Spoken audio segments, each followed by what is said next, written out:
Welcome to Devices Setup, and today we will learn how to reset Cinnado D1 2.4 GHz Wi-Fi indoor camera.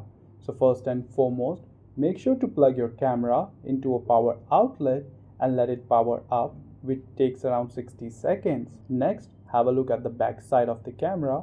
There you will find a tiny reset hole along the power USB port. So press the reset hole using a pin or paper clip for around 10 seconds. After 10 seconds, release the pin and let the camera reboot. So this will reset the Cinnado D1 camera to its factory default settings. So after this, you can start its setup again from scratch.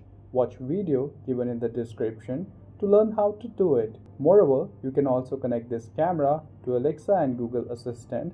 Again, the video link is given in the description. Lastly, if you found this video helpful, then please do hit like and subscribe to support my efforts. Thank you.